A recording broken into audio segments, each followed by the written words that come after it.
everybody, welcome back to another episode in Project C.A.R. I believe it's number 5 this time around, and we are going to remove the second half of the dashboard, as in the heaters coming out today, as well as all the wooden trim and the leftover bits I haven't removed in the previous one. So hopefully, fingers crossed, this will be just as easy, shall we say, as the previous one, and not even harder where it will take us forever, because I made a promise to you that we're going to keep this in one episode, and that promise I'm going to keep. So sit down, get yourself a drink, and enjoy of what's to come.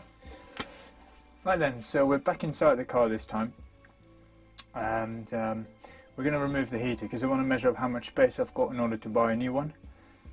So we're going to try and remove this. I've opened the bonnets in case we need to get into the engine side of the heater, but for now we'll start on the inside.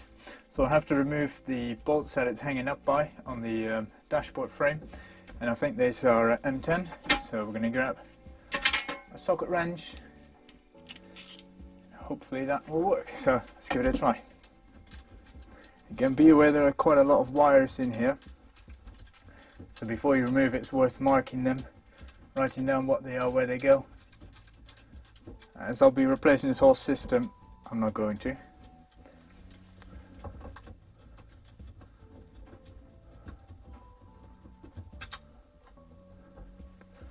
So that's one side loose. Now next up is to do the same at the other end. Alright then, so at this point things became a bit complicated, as in the front end was now off, but I couldn't get to the right hand side until I removed the mechanism for the glove box. So you might have to take that out as well. It's very straightforward. It's there's two bolts holding it in place against the frame of the dashboard. You undo those and it will fall down, and then you should have access to the bolts on the right hand side of the heater. Now after that, I found out that the center unit is attached to the bulkhead of the dashboard, so the metal plate you can see on this photo here, by 4 bolts, and the bolts themselves are studs that are welded to the dashboard frame. So you all have to do is undo the nuts.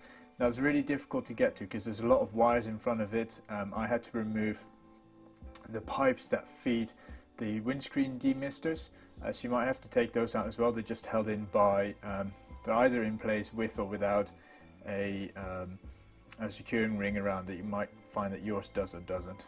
Mine did, so I had to remove those first. Once you've removed those, you get a bit more access to the bolts in the back of the heater, so against the firewall. I had to use various, because they're all the same standard socket, but I had to use various extenders or movable joints, such as this one here, so that you can get a bit more access to it. Now this took me, I would almost say an hour or so, an hour and a half, in order to get out. What I wasn't aware of is that previously my dad and I, in order to stop it from leaking or any moisture coming inside the car, we sealed it with a lot of sealant and a thick almost foam type material in between the heater and the bulkhead. Now over time this had completely solidified and it acted as a glue. So even though the bolts were removed, I could not for the life of me remove the heater itself. So I ended up having to, I had to pull it with my entire body weight and everything. Eventually it did came off. I had to shorten one of the studs in order to get it to rotate enough. Hopefully yours does not have this problem. It should be straightforward. Once you've removed the bolts, it should drop down and you should be able to take it out quite easily. Mine wasn't the case, as you can see here from the sped up footage on the side. So yeah, this took me a couple of hours. Eventually it did come out. You have to remember to remove the hoses at the front of the firewall that are attached to the engine system, which then feeds the system from hot and cold water. I'll show you in a second how that worked, but don't forget to remove those.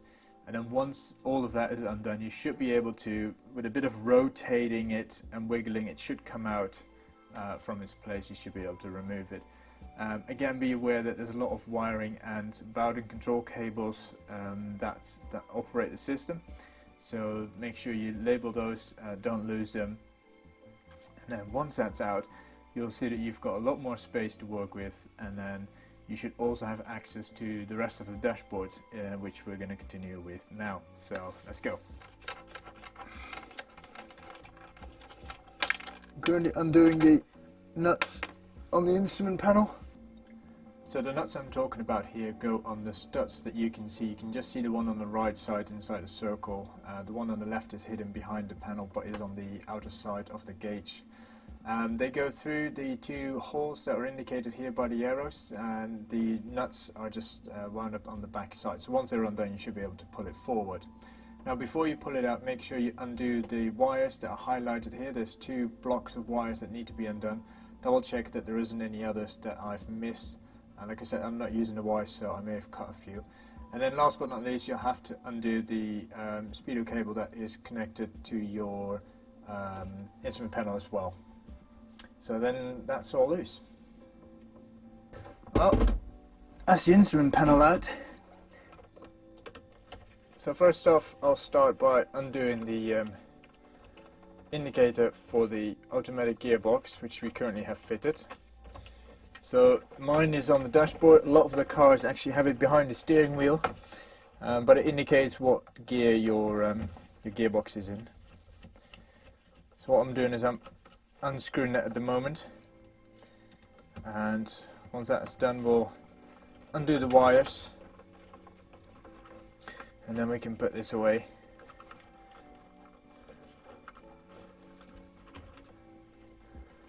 Well, that looks like a somewhat complicated system, as in these are all soldered on, so my idea of quickly undoing the wires quickly went down the window.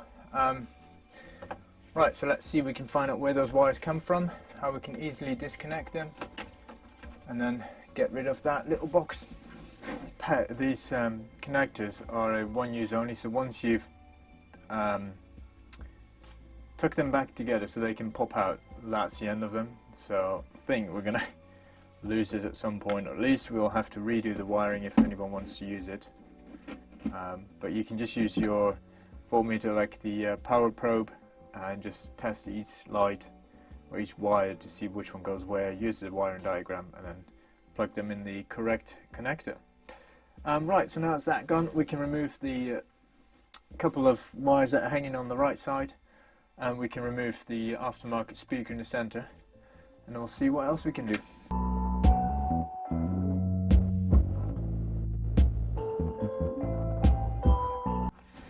So there's a clip here holding the defroster, the demister in place.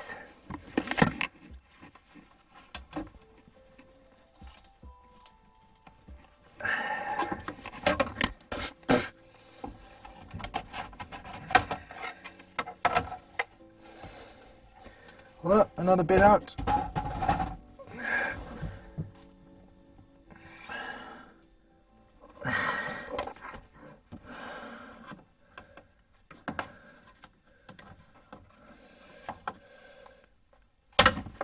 What are you? Yeah. Right. Trying to bend it did not work. He's so rusty, he just snapped off. Ah, great. So what I'm on about here is that I'm trying to bend the clip that you can see in the picture here, slightly squeezing it together in the hope that it would pop out through the rectangular shaped box that is cut out in the dashboard frame.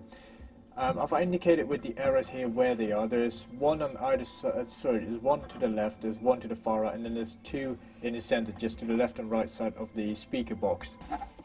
I'm starting to figure out how this works.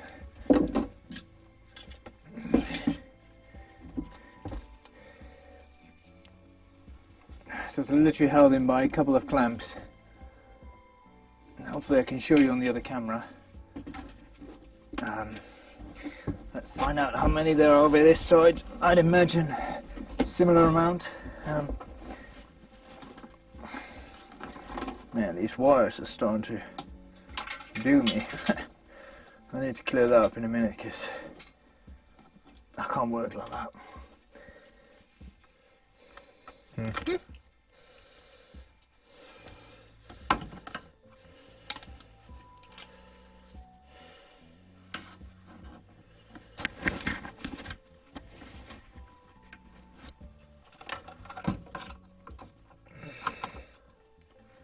He may well be loose. Let's give it a try. Let's see where we stand.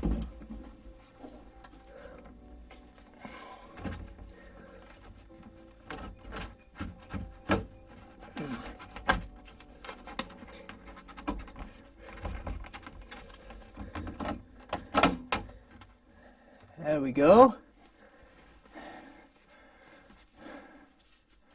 One dashboard trim removed. Bloody hell, what a job. Bloody hell.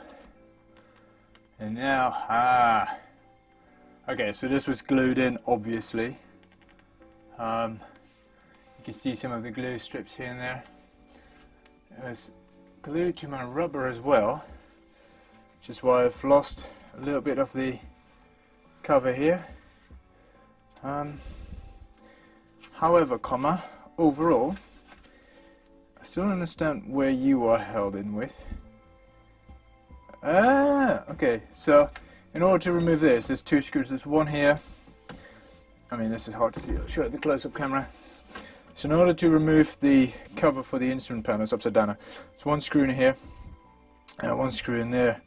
They are Phillips screws. I think I'm going to leave them in because I'll keep it nicely together. Right, so let's get rid of this piece. We'll move on to the next. Right, so now that's removed, we can continue working with the rest of it. So first I'll have to remove this chromed strip. We'll use a Phillips screwdriver for that. So just get a bit of organised in here. And that's just held in by some screws, so we'll undo those. So this should now be loose, he says. Ew. Right, interesting. It seems the whole dash comes. There are some screws that screw vertically as well, so we might consider taking them out in order to take the whole thing out. We'll have a little look. Everything is loose now. So I'll just have to, there we go. Right, we'll just remove all the screws and bits that are left on it, and then we'll try and gently lift it out. I can see why people remove the front screen first, because it does make it a whole lot easier where you can just literally lift it out through the front. So I'm going to take the strip off. I might screw it back on once it's out of the car, just to make sure I don't lose anything. It appears I'm already missing a few screws anyway. I say BMW did a really nice job at hiding all these screws from the view. Yes, it makes it an absolute pain to remove them, but nonetheless it's nice to look at once it's in. It was quite a reasonable dash, to be honest. I'm just not a mega fan of it, as in turning it into a rally car. I think it should have a race type dashboard, really, if you ask me, but to each their own. This one is so rusty, I'm just going to pull it out. There we go.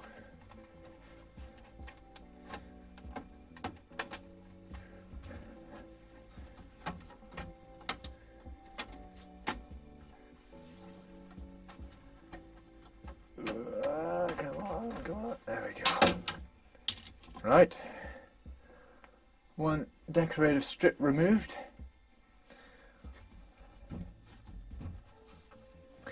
Still not completely easy in the mood to come out. That much is clear. I think the dash is very attached to the car. No, it's not going to be used anymore. It's really not wanting to come out. Come on, baby. There we go. Right, so he's loose. She's now a little bit of bending. There we go. Wow.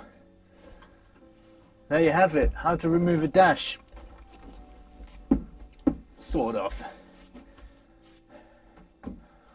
Right, we'll take this out and then I'll be back. Like I said, I'm actually considering screwing it back together so I don't lose anything. Just put the decorative strip back on, but also put the top back on. Not 100% sure yet. Or I might just put all the screws in the box that we've set away with all the other bits, the screws that came off. We'll have to have a little look. Right then, time to get this out, and I think that puts an end to this episode on in which we remove the dashboard and part of the interior. So hopefully you enjoyed this episode. Thank you very much for watching. As always, make sure you subscribe, like, share to as many people as you can think of. If you have any suggestions or tips on how to do things, or if I'm just plainly saying the wrong thing, then please do let me know. I'm here to learn as much as I can during this process, as I'm really enjoying it. So once again, thank you very much for joining us, and I'll see you in the next episode. Bye bye.